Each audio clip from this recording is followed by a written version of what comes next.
Fall Guys itself, like all the best ideas, came when we were talking about something else in Teil, and then midway through, Joe Walsh, the lead designer on the project, was just like, oh, you know what, this sounds a little bit like Takeshi's Castle, Total Wipeout, all of these things, and we were like, yeah, that's really nice, but we're kind of talking about this game right now. And then he went away, and a day later had come back with this one-pager for Fall Guys, which was obviously the best idea we'd had in ages. Fall Guys is the greatest game show the world has ever seen. So it's slapstick, physics-based, knockout style chaos. So if you've seen Takeshi's Castle, for example, you know where we're going with it. People lined up on the start line, and we're going to put you through round after round of elimination style knockout gameplay. So 2-minute rounds, we're going to eliminate maybe 10 or 20 people each time until we've got one player left at the end.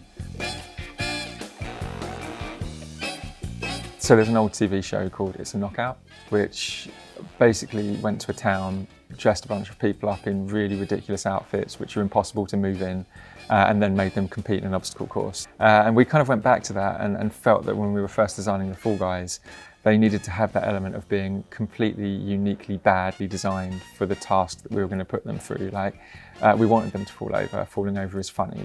We didn't want them to be these like hyper-athletic ninja warrior characters. This means giving them little stubby legs, big arms, so when they fly through the air, they look as funny as possible, and they should also look like they're bouncy as well. You know, a big thing is that no matter how hard a Fall Guy gets hit, he always gets back up again and keeps running down the rest of the course. They are super keen and eager. They want to win more than anything else. They are super competitive and they love competing. And the entire world is built to represent that. And it's something you can see when you play the game. If you look up into the sky, you can see you're kind of in this giant dome. There's cameras everywhere flying by, there's billboards. You should get a sense when you play the game that everything that you see has been designed to create the spectacle of Fall Guys and the massive game show that we're trying to emulate. As with all game development, we're at the stage where everyone is looking very, very nervous and things are definitely not on fire and everything is fine, which I believe is more traditionally known as approaching alpha. For us, this means that this represents being able to play through the game in real world conditions, which are going to replicate what it's going to be like when the game goes live. At Mediatonic, this means recruiting people from all of our different studios. So we have up to 60 or 70 people in London, 20 people in Madrid, more in Brighton. You can hear the screams from down the office as people are kind of like falling off of things or being pushed off of things or coming so close and failing. There's this really kind of like fun competitive atmosphere which has been echoed when the game's been showed.